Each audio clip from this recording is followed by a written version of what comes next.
तीसरा चैप्टर है, ठीक है, जिसका नाम है ग्रामीण क्षेत्र पर शासन चलाना। ठीक है, कि अब ये ग्रामीण क्षेत्र में आ गया कि ग्रामीण क्षेत्र में शासन कैसे चलाएगा। इसमें बेसिकली हम दीवान का बारे में पढ़ेंगे, और दीवान जो उसको मिलता है, दीवानी जो मिलता है, और उसके बाद हम लोग पढ़ेंगे जो नई कर व्यवस्था लागू करता है, 3 कर व्यवस्था जो लागू करता है उसके बारे में पढ़ेंगे।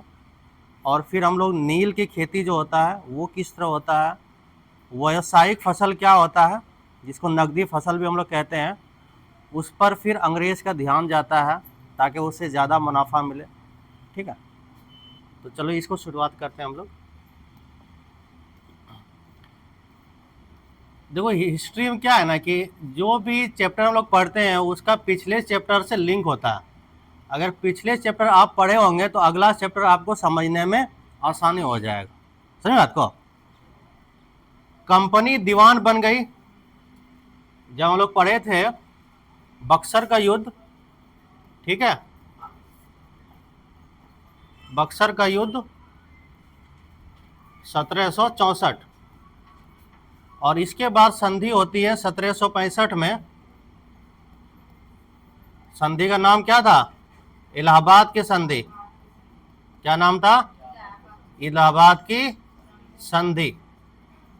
और इसी संधि के तहत, ठीक है, आपका 12 अगस्त 1765 को संधि होता है। और ये संधि जो होता है रॉबर्ट क्लाइव और मुगल शासक शाह आलम द्वितीय के साथ होता है। किसके के साथ होता है? जो अंग्रेज था, अंग्रेज रॉबर्ट क्लाइव, ठीक है, और मुगल शासक शाह आलम द्वितीय, इसके साथ होता है। ये आपको याद रखना है, शाह आलम द्वितीय।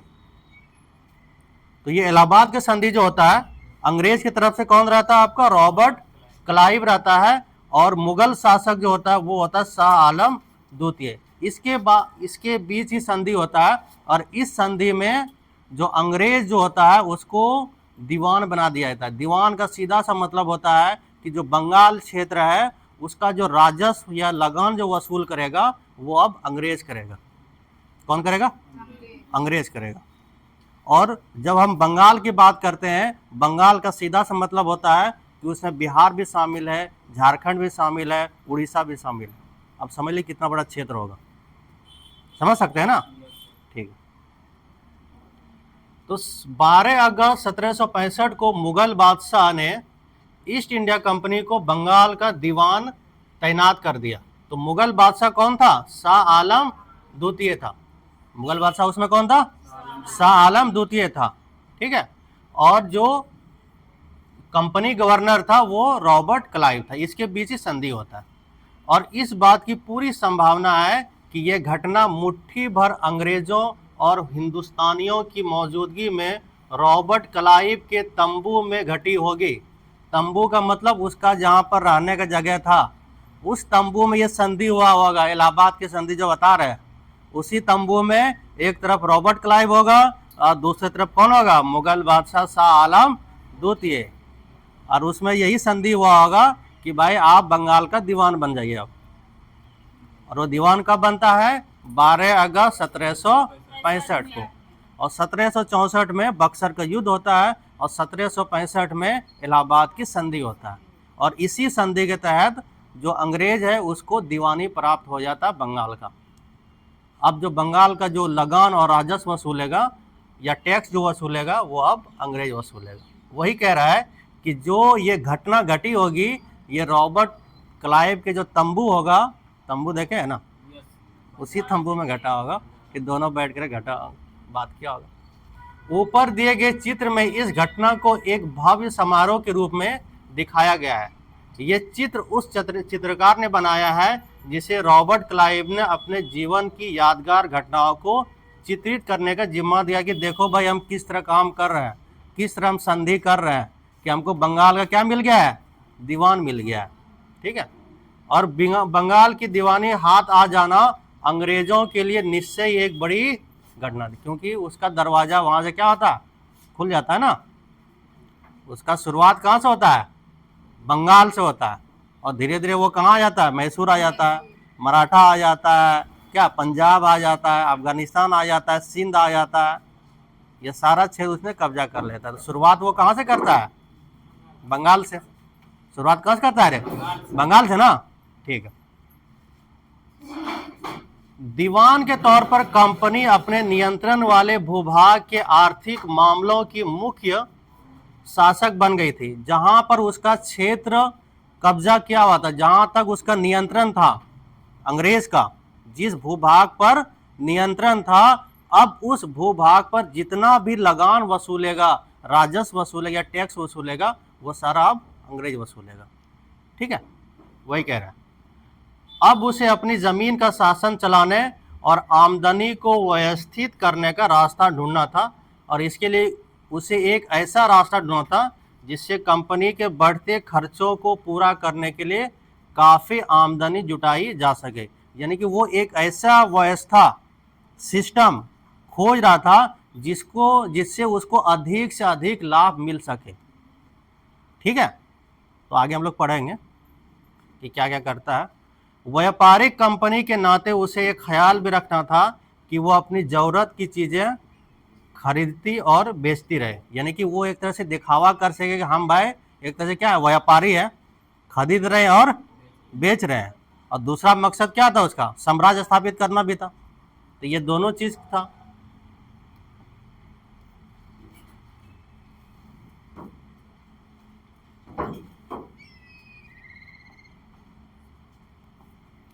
समय के साथ कंपनी को यह भी समझ में आने लगा कि उसे सावधानी के साथ आगे बढ़ना होगा।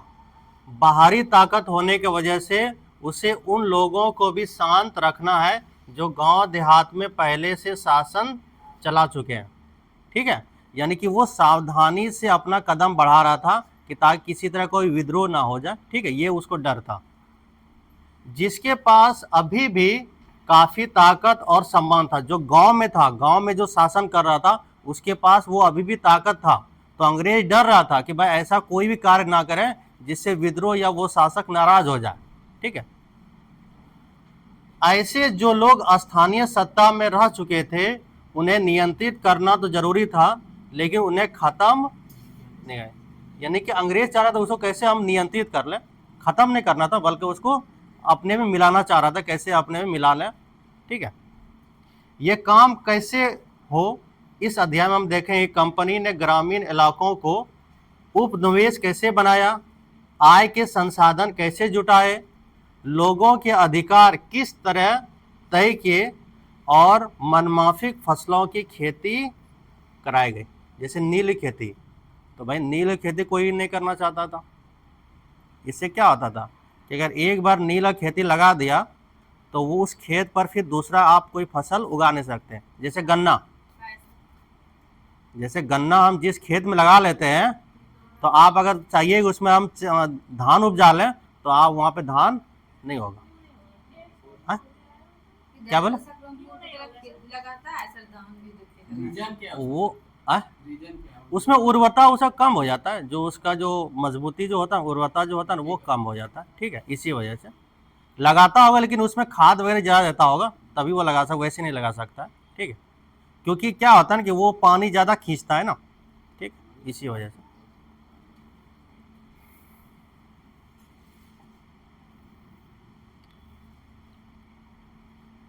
कंपनी की आमदनी, ठीक है, उसका आमदनी कैसे आ सकता है इसको हम लोग देखते हैं। कंपनी दीवान तो बन गई थी, लेकिन अभी भी खुद को एक व्यापारी ही मानती थी। कंपनी भारी भरकम लगान तो चाहती थी, लेकिन उसके आकलन और वसूली की कोई नियमित व्यवस्था करने में हिचकिचा रही थी। यानी कैसे भाई लगान लगाए, कैसे टैक्स वसूले, उसको पता नहीं था। उसके लिए उसको आदमी की जरूरत था। ठीक है, उसकी कोशिश ये थी कि वो ज़्यादा से ज़्यादा राजस्व हासिल करे। राजस्व का सीधा सा मतलब यहाँ क्या होता है? टैक्स होता है। ठीक है, टैक्स यानी जो कर वसूलता है, वही समझ लो, राजस्व का मतलब वही होता है। और कम से कम कीमत पर बढ़िया सूती और रेशमी कपड़ा खरीदे। ठीक है, ज़्यादा अगर राजस्व वसूलेगा तब ना वो कपड़ा खरीदेगा और जाके फिर वो यूरोप में जाके बेचेगा। 5 साल के भीतर बंगाल में कंपनी द्वारा खरीदी जाने वाली चीजों का कुल मूल्य दुगुना हो चुका था। 1865 से पहले कंपनी ब्रिटेन से सोने और चांदी का आयात करती थी। 1865 से पहले, ठीक है, उससे पहले करता था, लेकिन बाद में फिर क्योंकि उसको आमदनी यहीं से होने लगा ना, उसका आमदनी जो राजस्व है वो यहीं से वसूलने लगा, तो फिर उसको सोना चांदी वहाँ से मंगाने से कोई मतलब नहीं था। ठीक है, वही कह रहा है। और इन चीज़ों के बदले सामान खरीदती थी। अब बंगाल में इकट्ठा होने वाले पैसे से ही निर्यात के लिए वो चीज़ें खरीदी जा सकती, यानी कि जो बंगाल से उसको पैसा आ रहा था, दीवानी से जो भी लगान टैक्स जो आ रहा था, अब उसी से वो जो निर्यात वाली चीज़ें होती थी, सूती कपड़ा हो या रेशम कपड़ा हो, ठीक है, वो उसको खरीदता था और यूरोप में जाके उसको बेचता था। तो वहाँ से जो शुरुआत में जो सोना चांदी मंगाया था वो अब धीरे धीरे क्या हो गया, समाप्त हो गया। तो यहाँ का धन यहीं प्रयोग करता था और उसको फिर कहाँ जाके बेचता था, यूरोप में। तो उसका क्या लगा, उसका कोई लगा पैसा लगा अंग्रेज का पैसा था नहीं। अंग्रेज पहले लेके आता था सोना चांदी, लेकिन अब वो भी क्या कर दिया, बंद कर दिया, क्योंकि उसको यहीं से पैसा आ रहा था। अब यहीं का पैसा यहीं का सामान खरीदता था और उसे जाके कहाँ बेचता था, यूरोप के बाजार में। तो समझ रहे ना, तो सारा मुनाफा ही मुनाफा उसके पास था। और इसीलिए आगे जब हम लोग पढ़ेंगे तो इसका कहा जाता है धन का बहिर्गमन। धन का बहिर्गमन यही होता है, कैसे यहाँ का धन जो है निकासी किया जा रहा था, उसको कहाँ ले जा रहा था, यूरोप ले जा रहा था। ठीक,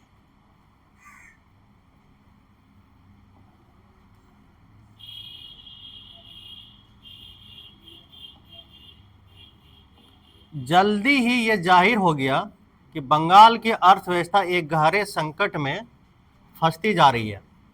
कारीगर गांव छोड़कर भाग रहे थे क्योंकि उन्हें बहुत कम कीमत पर अपनी चीज़ें कंपनी को जबरन बेचनी पड़ती थी, यानी जितना वो पूंजी लगाता था उससे कम कीमत पर अंग्रेज़ों को बेचना पड़ता था। इसलिए वो क्या हो रहा था, वहाँ से छोड़ के दूसरी जगह जा रहा था।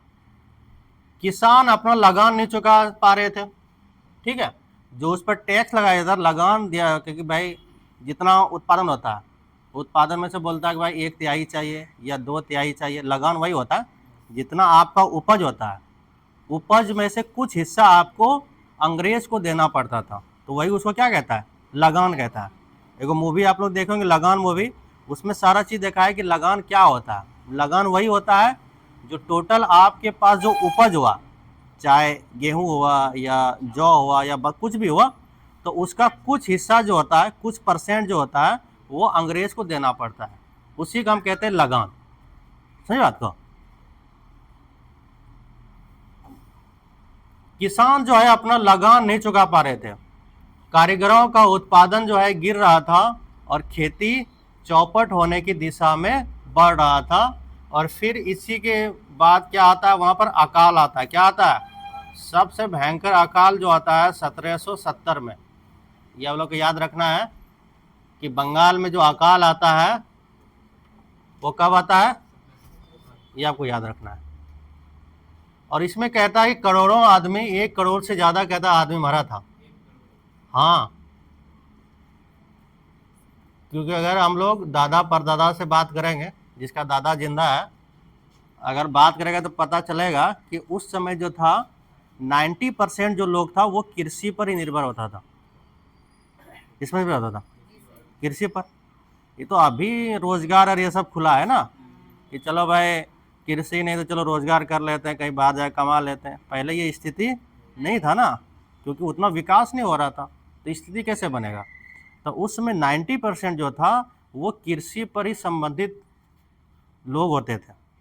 ठीक है, और जब अकाल पड़ा, तो जब अकाल पड़ता है तो सबसे ज़्यादा कौन कौन प्रभावित होता है, गरीब लोग जो होता है। और जानते हैं हम लोग कि भारत की जनसंख्या है उसमें 40%, 45% ज़्यादा जो होता है वो गरीब ही है। ठीक है, तो इसको तो रहना तो छोड़ दो, बाद अपना एडिट करते रहेगा। तो 1770 में बंगाल में बड़ी भयंकर अकाल आता। उस समय कहता है ना कि ज़्यादा लोग जो है ना बीमारी से नहीं मरा, अकाल से ज़्यादा मर गया, भूख से ज़्यादा मर गया। क्यों कहता है कि पहले जो अकाल आता था हर 1-2 साल में अकाल आता था, छोटा बड़ा कुछ भी हो, लेकिन अकाल आता था। अभी तो ऐसा संसाधन हो गया है कि अगर अकाल में पड़ता है तो कोई दिक्कत नहीं होता है, मैनेज हो जाता है, क्योंकि लोगों के पास दूसरे भी कार्य होता है, उस कार्य से उस चीज़ को बुला देता है। ठीक है, लेकिन पहले हाँ वही तो कह रहे हैं, अभी वैसा व्यवस्था हो गया है ना। ठीक है, हाँ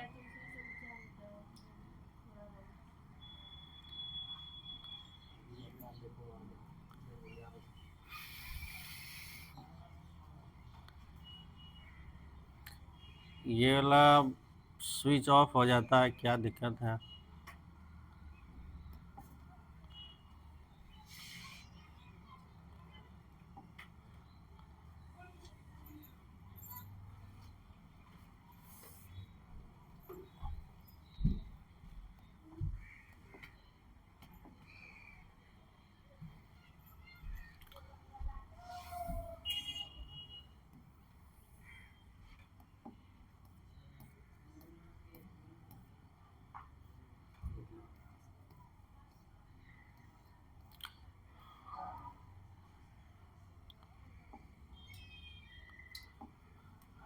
तो 1770 में वहां पर अकाल पड़ता है बंगाल में। ठीक है, और 1 करोड़ लोगों की मौत की नींद सुला देती है, यानी कि ये लगभग है, आंकड़ा है कि लगभग 1 करोड़ या उससे ज्यादा भी लोगों की उसमें मृत्यु हुई थी। ये सबसे खतरनाक जो है अकाल हुआ था, और इस अकाल में लगभग 1/3 आबादी क्या हो गया था, समाप्त हो गया था।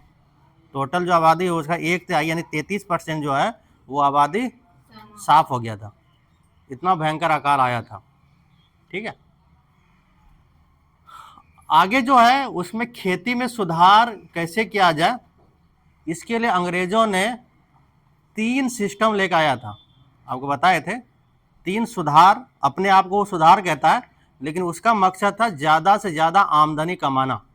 जो तीनों जो लेकर आया था वो, एक आपका लाया लेकर आया था क्या, अस्थाई बंदोबस्त ने, एक आपका लाया था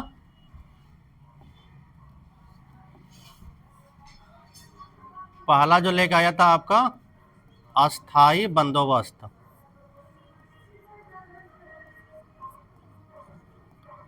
ठीक है, दूसरा जो लेकर आया था उसका नाम था महालवाड़ी व्यवस्था।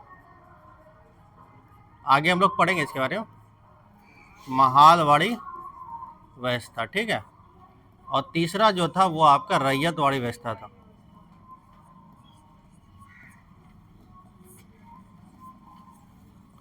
ठीक है, ये तीनों व्यवस्था जो है ये अंग्रेज द्वारा लाया गया था, और उसका मकसद यही था, उसका उद्देश्य यही था कि ज़्यादा से ज़्यादा आमदनी कैसे कमाया जाए। ठीक है, खेतों से जो उपज हो रहा उससे हम लोग पढ़ाएंगे, लिखो मत। ठीक, इसको लिखवाएंगे। ठीक है, तो खेती में सुधार की जरूरत, अंग्रेजों को लगा खेती में सुधार करना चाहिए। खेती में अगर सुधार करेंगे तो उपज ज़्यादा होगा, उपज ज़्यादा होगा तो लगान हमको ज़्यादा मिलेगा।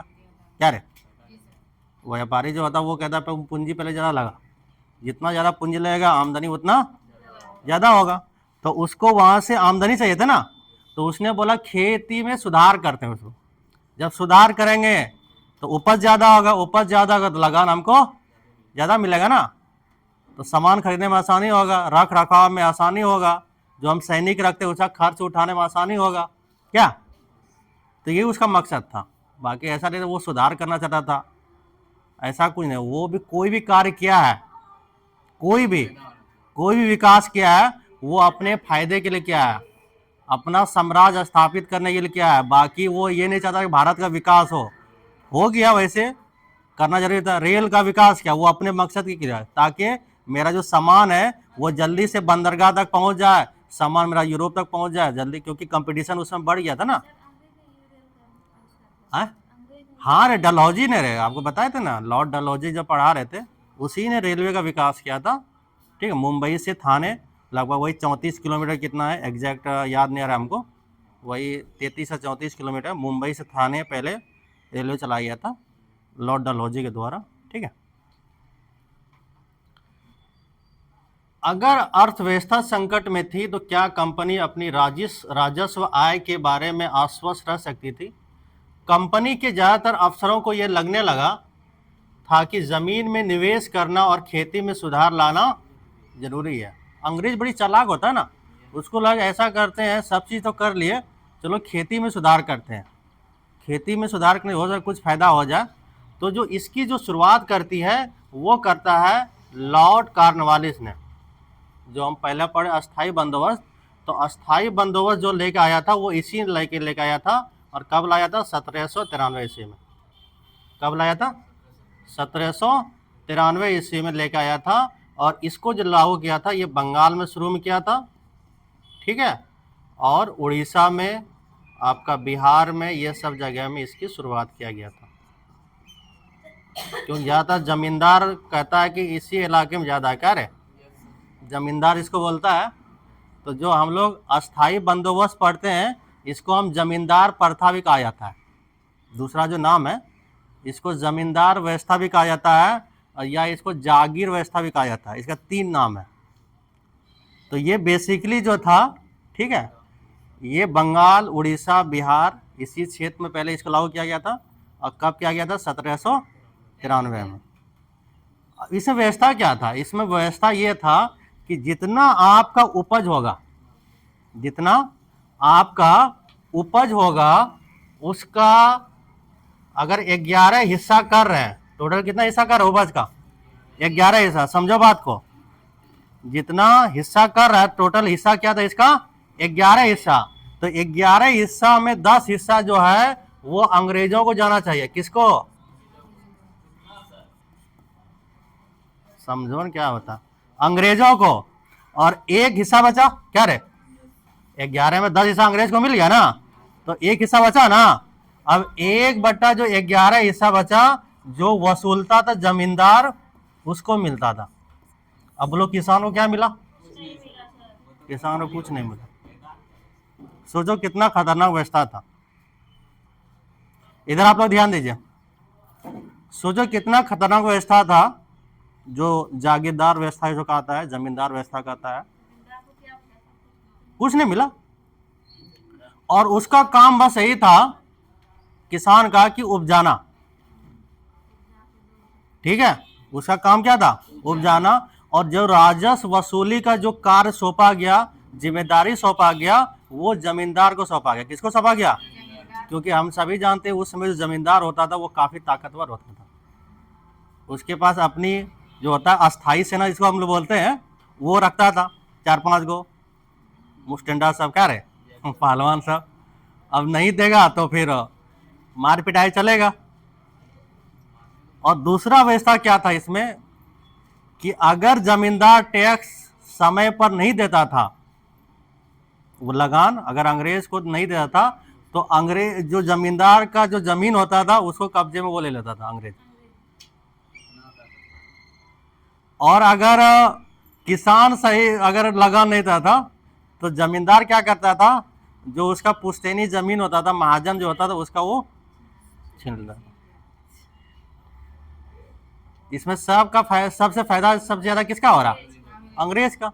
उससे कुछ जा रहा है ना, वो उसमें कुछ रुपया निवेश कर रहा, ना ही कुछ कर रहा, उसको बस फायदा ही फायदा मिल रहा है। तो इसको कहते हैं हम लोग जमींदारी व्यवस्था या अस्थाई बंदोबस्त, ठीक है। तो ये जो था ये 10/11, यानी 11 में से 10 भाग वो अंग्रेजों को मिलता था, और 1 भाग जो होता था वो जमींदार को मिलता था, किसान को कुछ नहीं मिलता था, ठीक है।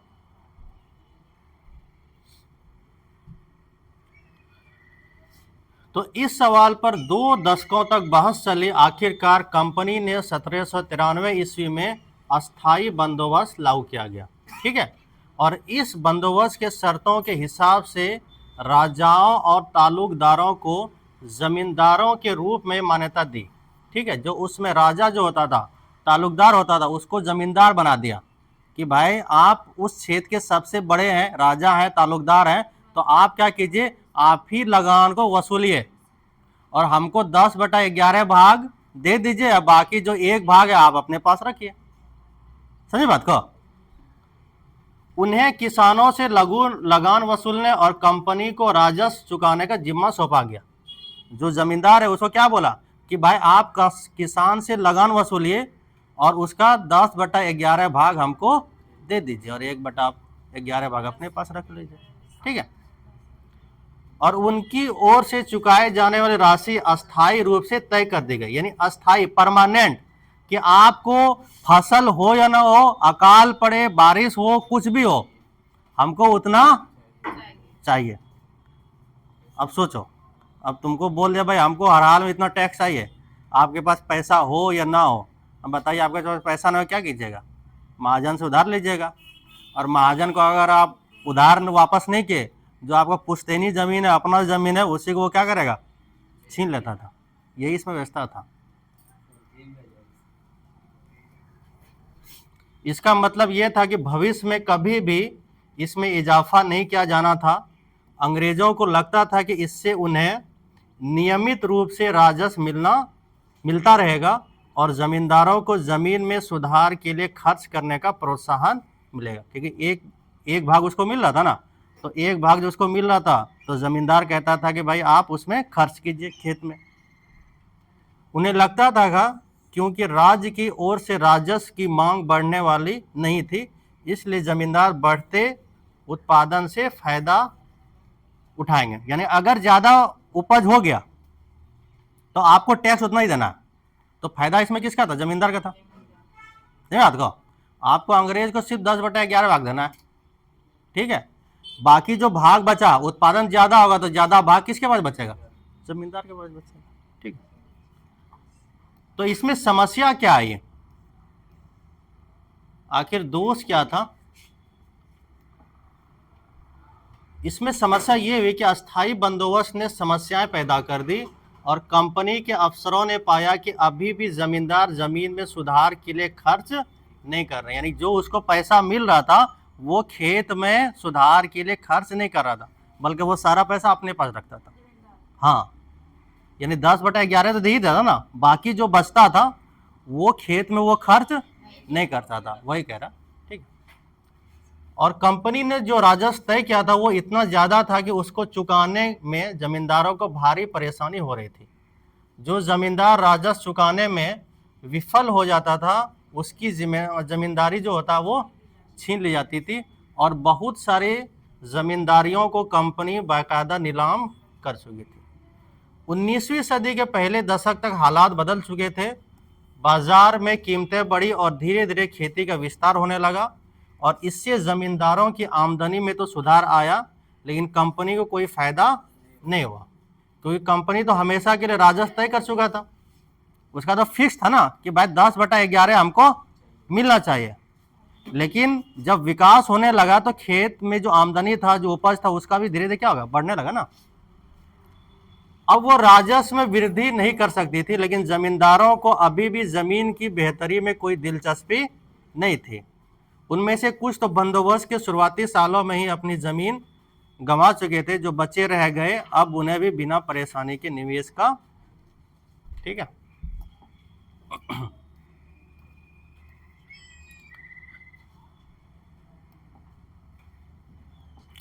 खतरा उठाए आमदनी की उम्मीद दिखाई दे रही थी।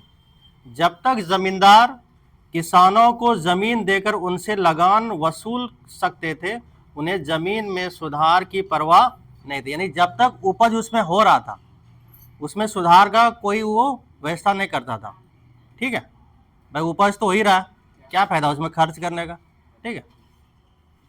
दूसरी तरफ गांव में किसानों को यह व्यवस्था बहुत दमनकारी दिखाई दी। किसान को जो लगान चुकाना था वो बहुत ज्यादा था और जमीन पर उसका अधिकार सुरक्षित नहीं था। दमन मतलब उसको परेशान करना। ठीक है।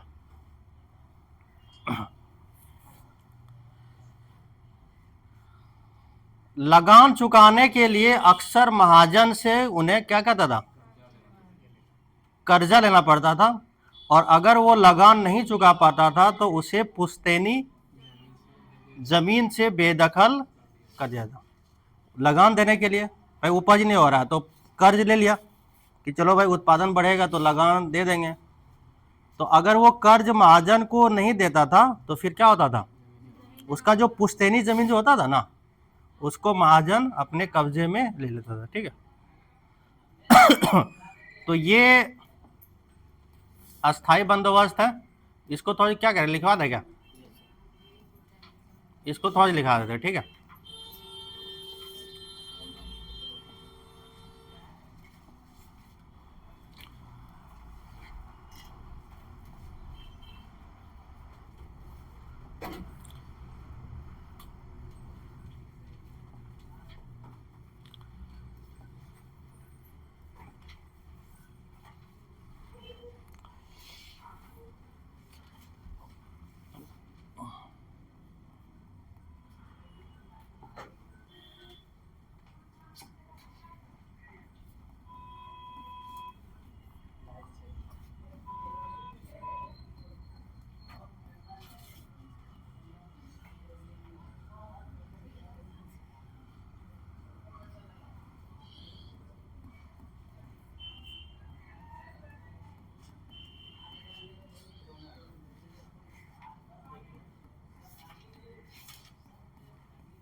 इसका तीनों नाम लिख लेना। ठीक है। अस्थाई बंदोबस्त, जमींदारी व्यवस्था या जागीरदारी व्यवस्था। ठीक है।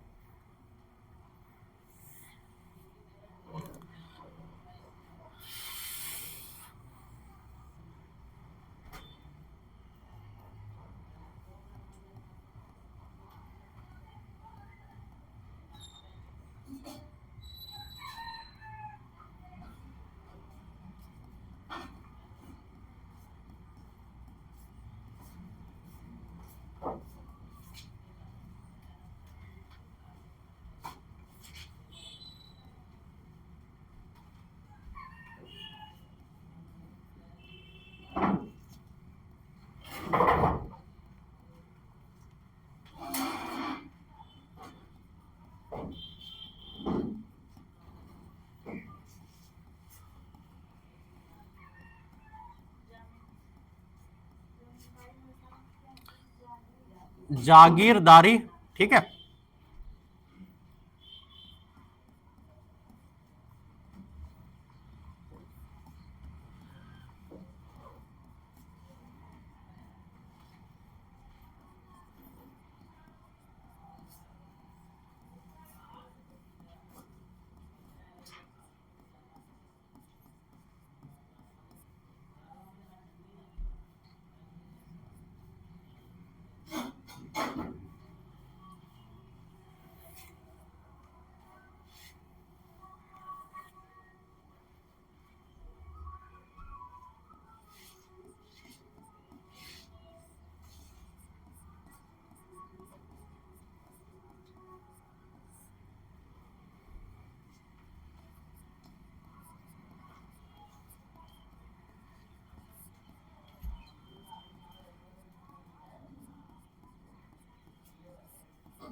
अरे 9:30 जो टमाटर टाइम रहे। हाँ सर।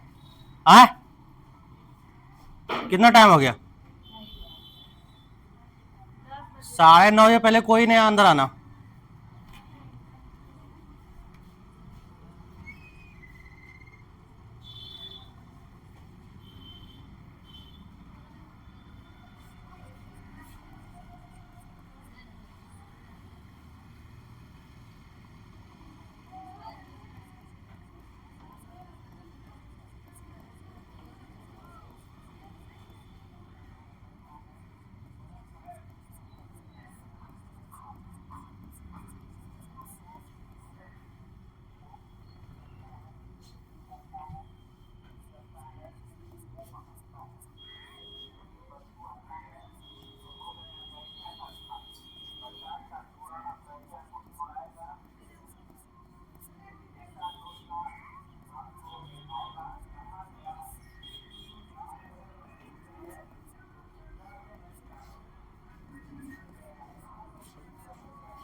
ये सारा जो पॉइंट है अस्थायी बंदोबस्त वो लिख दिए।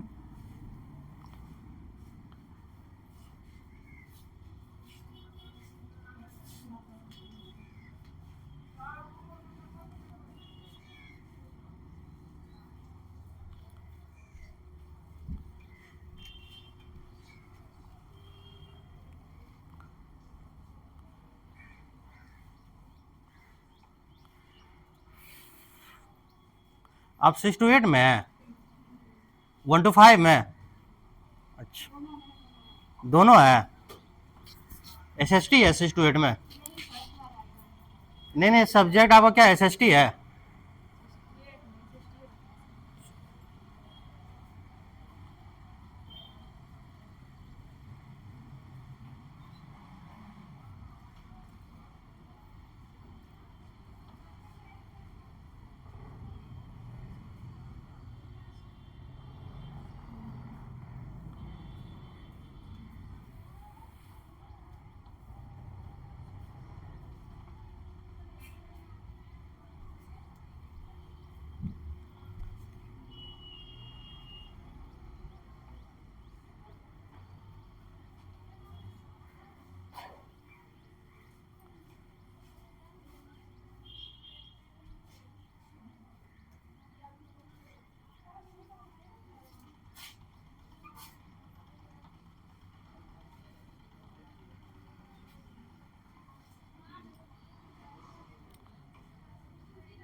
अरे कितना टाइम हुआ रे?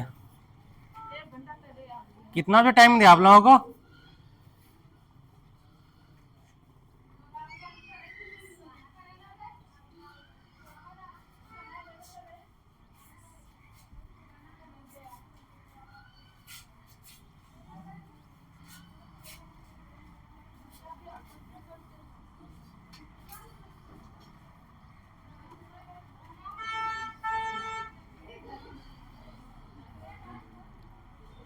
हो गया?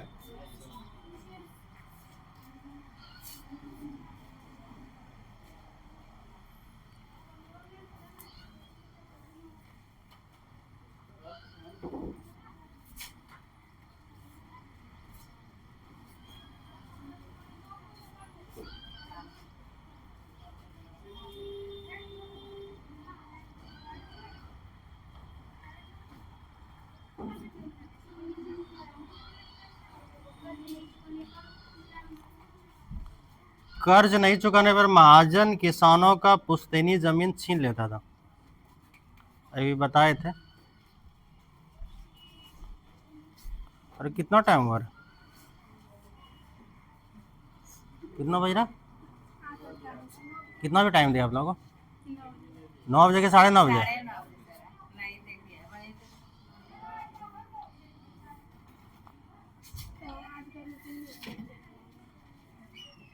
अरे तुम लोग बीच में आती है डिस्टर्ब हो जाते हैं, इन लोग पढ़ा नहीं पाते सही से। अरे तेरे देखे सब आ जाएगा ना।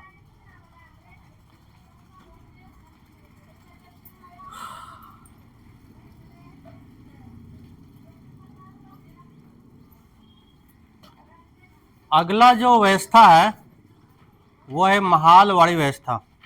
कौन सा है? महालवाड़ी बताएंगे ना। ये हो गया ना।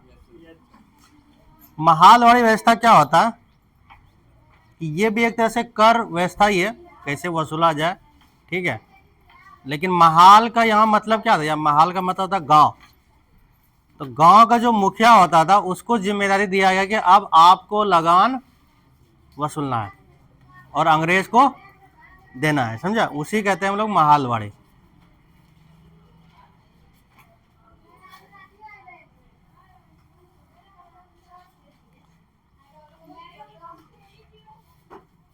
हो गया?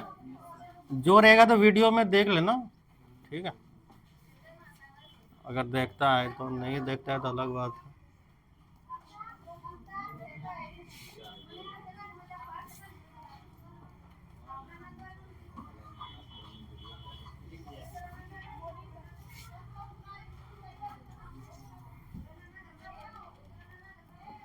दूसरा जो व्यवस्था है जो हम लोग पढ़ेंगे, ये पढ़ेंगे हम लोग महालवाड़ी व्यवस्था। क्या नाम है? महालवाड़ी व्यवस्था। और इसको लागू किया गया था 1822 ईस्वी में। कब किया गया था? 1822 ईस्वी में। और किसने किया था? उसका नाम था हॉल्ट मैकेंजी, ठीक है। इसका नाम क्या था? Holt Mackenzie. ये डायरेक्ट क्वेश्चन एक बार पूछा है कि महालवाड़ी व्यवस्था जो है वो किसने लागू किया है। तो ये आपको याद रखना है कि अस्थाई बंदोबस्त किसने लागू किया है, महालवाड़ी किसने किया है, रैयतवाड़ी किसने किया है। तो ये आपको याद रखना है, ठीक है। अरे नाम है रे। अब जो भी नाम हो याद करना पड़ेगा, जो किताब में आ गया उसको याद करना, बस इसको कान में डाल लो। अच्छा लिख लेना, ठीक है। 19वीं सदी के शुरुआत में ही कंपनी के बहुत सारे अधिकारियों को इस बात का यकीन हो चुका था कि राजस्व बंदोबस्त में दोबारा बदलाव लाना जरूरी है, ठीक है। तो जब कंपनी को शासन और व्यापार के अपने खर्चे चलाने के लिए और पैसे की जरूरत हो तो वह अस्थायी रूप से राजस्व तय करके काम कैसे चला सकता है। तो उसके लिए ये महालवाड़ी व्यवस्था शुरू किया गया। और ये कहाँ शुरू किया गया? बंगाल के प्रेसिडेंसी के उत्तर पश्चिम प्रांत। उत्तर पश्चिम प्रांत का सीधा सा मतलब है जो अभी हम लोग इसको क्या बोलते हैं, उत्तर प्रदेश। जो उत्तर प्रदेश का जो क्षेत्र है उसको पहले बोला था उत्तर पश्चिमी प्रांत बोला था, ठीक है। तो इसकी शुरुआत कहाँ किया गया? उत्तर पश्चिमी प्रांत में। और किसने शुरू किया है? हॉल्ट मैकेंजी ने, ठीक है। और कब किया गया? 1822 में इसे नहीं, ये देखो ये एनसीईआरटी है। हाँ हो सकता है, ठीक है। देखो जो एनसीईआरटी में लिखा गया है वो सही है, ठीक है। हाँ, मैकेंजी को विश्वास था कि उत्तर भारतीय समाज में गांव एक महत्वपूर्ण सामाजिक संस्था है और उसको बचाए रखना चाहिए। उसके आदेश पर कलेक्टरों, जो कलेक्टर है, गांव-गांव का दौरा किया और जमीन की जांच की, खेतों को मापा और विभिन्न समूहों के रीति रिवाजों को दर्ज किया। गांव के एक एक खेत के अनुमानित राजस्व को जोड़कर हर गांव या ग्राम समूह, जिसको हम महाल कहते हैं, से वसूल होने वाले राजस्व का हिसाब लगाया जाता था। और इस राजस्व को अस्थायी रूप से तय नहीं किया गया। जैसे अस्थायी बंदोबस्त में अस्थाई बंदोबस्त में क्या किया, फिक्स कर दिया था कि भाई इतना ही देना है, लेकिन इसमें ऐसा नहीं किया गया। इसमें बोला भाई अस्थाई नहीं होगा, वो उपज के आधार पर होगा, उपज ज्यादा होगा तो आपको ज्यादा देना पड़ेगा, उपज कम होगा तो कम देना पड़ेगा, अस्थाई नहीं किया। ठीक है, ये आपको याद रखना है कि इसको अस्थाई तय नहीं किया गया, बल्कि उसमें समय समय पर संशोधनों की गुंजाइश रखी गई। संशोधन क्या जाना था कि भाई अगर उपज ज्यादा हुआ तो आपको ज्यादा लगान देना पड़ेगा, उपज कम हुआ तो लगान कम देना पड़ेगा। लेकिन उसमें क्या था, अस्थाई बंदोबस्त में क्या था कि भाई ज्यादा हो या कम हो आपको, तो इसमें घाटा भी था और नफा भी था। ठीक है,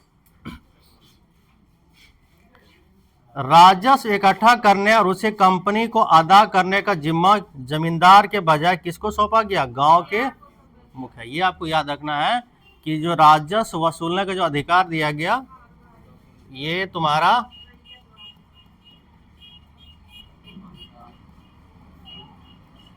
जो बंगाल की प्रेसिडेंसी था, उत्तर पश्चिम प्रांत, ठीक है, उत्तर पश्चिम प्रांत, इसको लागू किया गया। ठीक है, और राजस्व वसूलने का जिम्मा किसका दिया गया, जिम्मा दिया गया गांव की मुखिया। इसीलिए इसका नाम पड़ गया क्या, महालवाड़ी व्यवस्था। महाल का सीधा सा मतलब होता है गांव, महाल का सीधा मतलब क्या होता है, गांव। ठीक है, तो जो लगान वसूलने का जिम्मा दिया गया वो गांव की जो मुखिया होता है उसको दिया गया। ठीक है, ये आपको याद रखना है।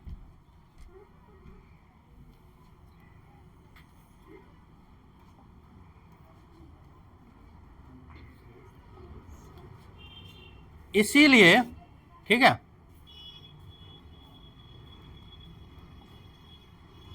इसीलिए इसका जो नाम पड़ गया, ये तुम्हारा क्या पड़ गया, महालवाड़ी व्यवस्था, क्योंकि महाल का सीधा सा मतलब होता है गांव का मुखिया, या गांव समझ लो। ठीक है, तो गांव का जो मुखिया होता था वही लगान वसूलता था। लेकिन जब हम लोग अस्थाई बंदोबस्त जो पढ़े उसमें लगान कौन वसूलता था, अरे बिलाल तुम बड़ी जल्दी भूल जाता है, लेकिन दिमाग एक जगह स्थिर नहीं रहता है, इसका मतलब ये है अस्थाई बंदोबस्त में जो लगान वसूलने का जिम्मा दिया गया वो किसको दिया गया, जमींदार को दिया गया ना। और वो अंग्रेज को कितना हिस्सा दिया था, 10/11 हिस्सा दिया जाता था, और जमींदार खुद कितना रखता था, 1/11 हिस्सा। ठीक है, उसके बाद जो तीसरा व्यवस्था आता है उसको हम कहते हैं रैयतवाड़ी व्यवस्था। ठीक है, रैयतवाड़ी व्यवस्था।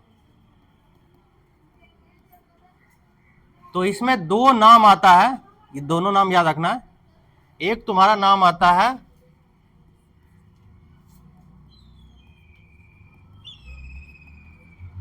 अलेक्जेंडर रीड का, ठीक है, और दूसरा जो नाम आता है वो आता है मुनरो का। ठीक है, किसका आता है, मुनरो का।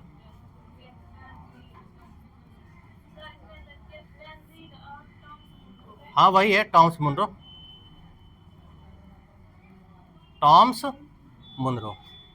तो रीड और मुनरो ये आपको याद रखना है। तो रैयतवाड़ी जो व्यवस्था जो इसको प्रतिपादित किया था, जिसने लेके आया था, उसका नाम था अलेक्जेंडर रीड और टॉमस मुनरो। वही अगर हम अस्थाई बंदोबस्त की बात करें तो इसको प्रतिपादित किसने किया था, क्या नाम था उसका, जो अस्थाई बंदोबस्त लेके आया था, अस्थाई बंदोबस्त जो लेके आया था उसका नाम क्या था,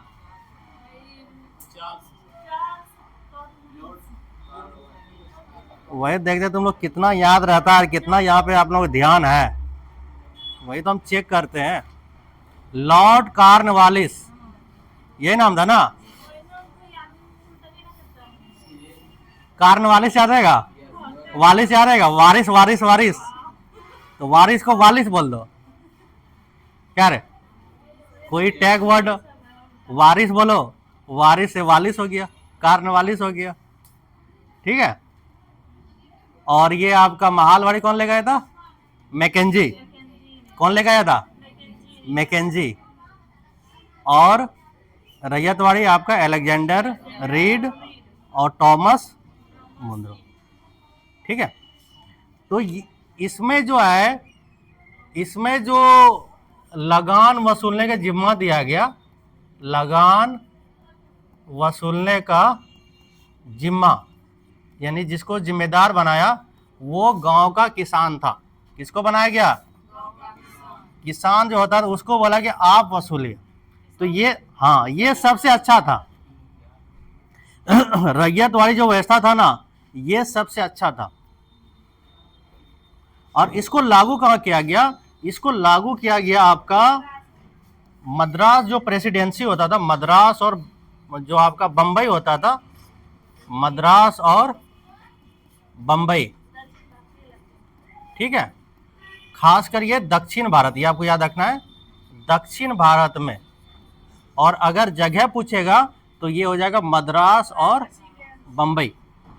मद्रास प्रेसिडेंसी, मद्रास भी आता था, बंबई भी आता था। ठीक है,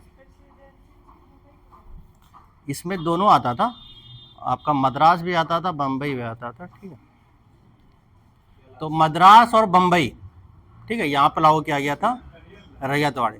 तो इसमें जिम्मेदार बनाया किसको? रैयत का मतलब क्या था? हम लोग रैयत क्या होता है? किसान होता है। हाँ, रैयत का मतलब ही किसान होता है रे। किसान को हम बोलते हैं रैयत ही बोलते हैं, रैयत। अगर इसको हम लोग समझ लेते हैं, मीनिंग समझ लेते हैं, तो फिर ये समझ में आ जाएगा कि लगान कौन वसूल रहा था। जैसे अस्थाई बंदोबस्त, तो अस्थाई बंदोबस्त को हम लोग, अरे मोबाइल में बाहर चला लो भाई, अरे क्लास ले रहे हैं ना, समझा करो।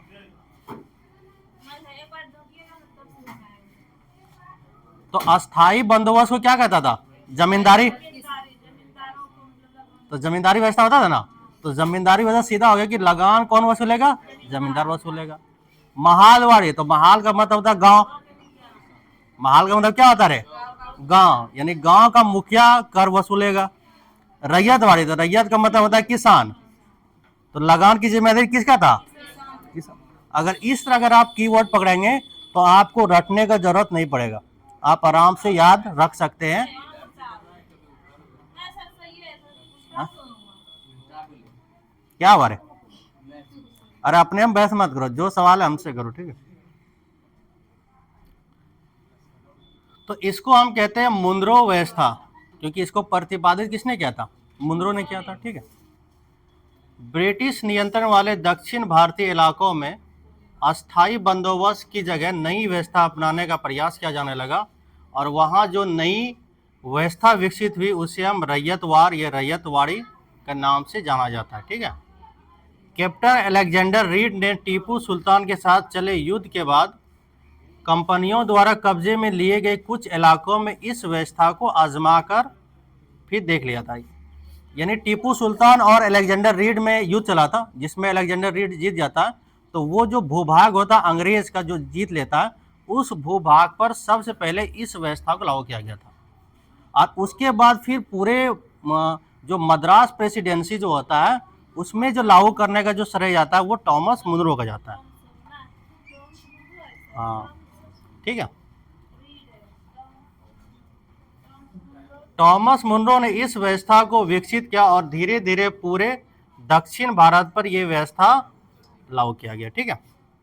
रीड और मुनरो को लगता था कि दक्षिण में परंपरागत जमींदार नहीं थे, और इसीलिए उनका तर्क ये था कि उन्हें सीधे किसानों यानी रैयतों से ही बंदोबस्त करना चाहिए, यानी कि एग्रीमेंट करना चाहिए। बंदोबस्त का सीधा सा मतलब होता है समझौता करना चाहिए, एग्रीमेंट करना चाहिए। ठीक है, जो पीढ़ियों से जमीन पर खेती करते आ रहे हैं। ठीक है, और राजस्व आकलन से पहले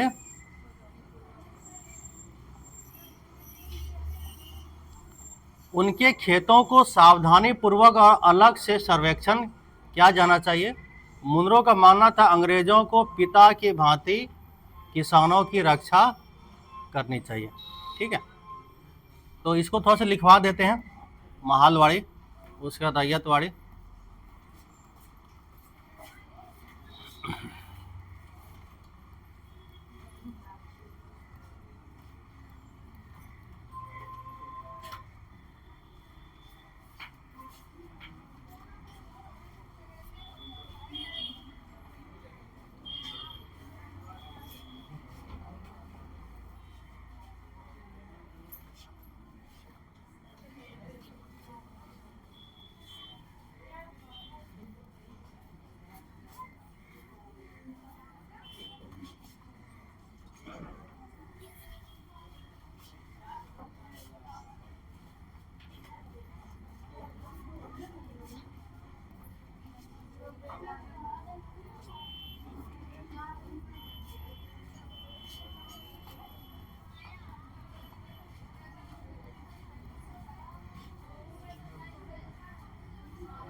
देखो बोलो बुक दो थोड़ी,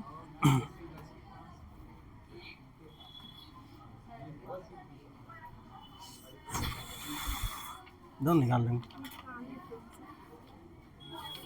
पीछे होगा, पीछे होगा।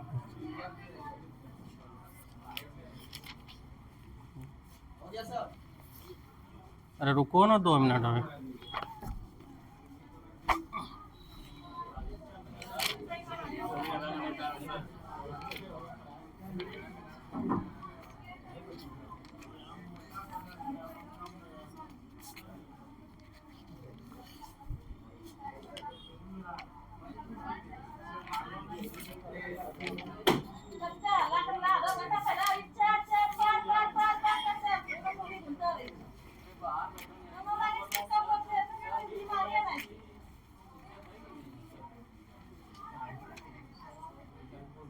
अरे कितना भी टाइम दिया आप लोगों को, 9:30 दिया है ना।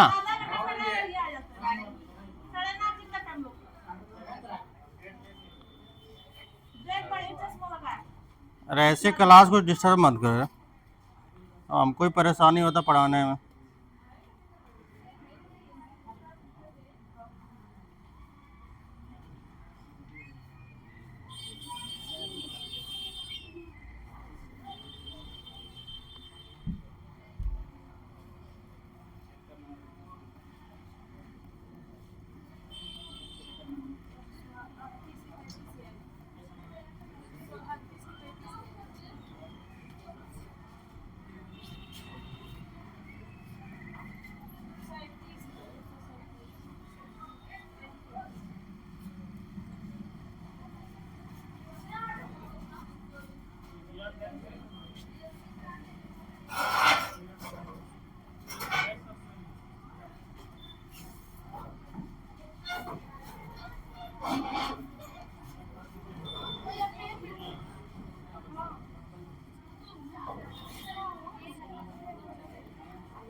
वही अलेक्जेंडर रीड और टॉमस मुनरो। ठीक है, अलेक्जेंडर रीड और टॉमस मुनरो। ठीक है, इसका पूरा नाम यही है, अलेक्जेंडर रीड ही है।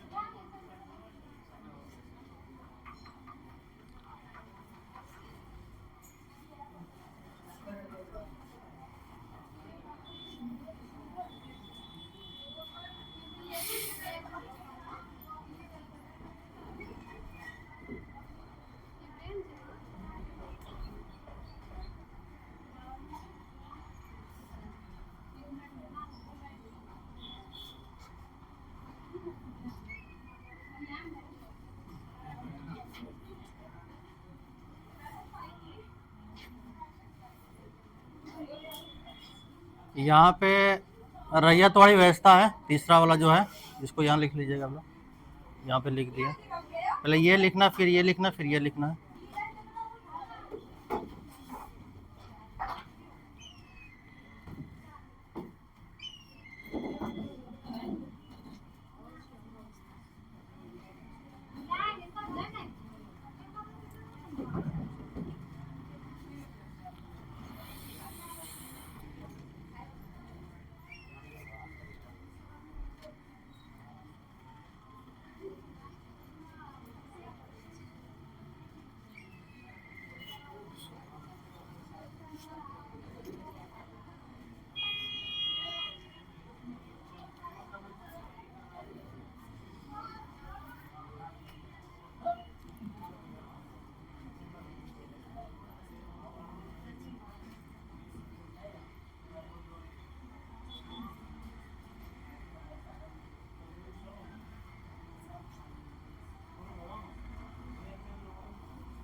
हो गया?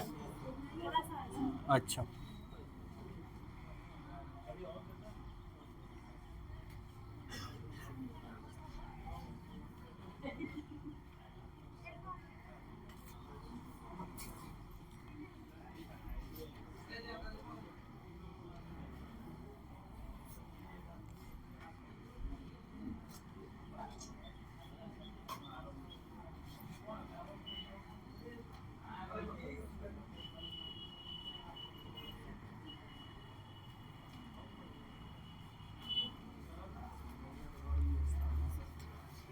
इसमें दो चार बात आपको याद रखना है कि इसको प्रतिपादित किसने किया, कब किया गया, कहाँ किया गया, और इसका जिम्मेदारी और लगान वसूलने किसका था, ये आपको तीन चार बात हर चीज़ में याद रखना है, तीनों में। प्रतिपादित किसने किया था, कब किया था, कहाँ लागू किया गया, लगान किसने वसूलता था, तो इतना चार बात आपको याद रखना है। ठीक है,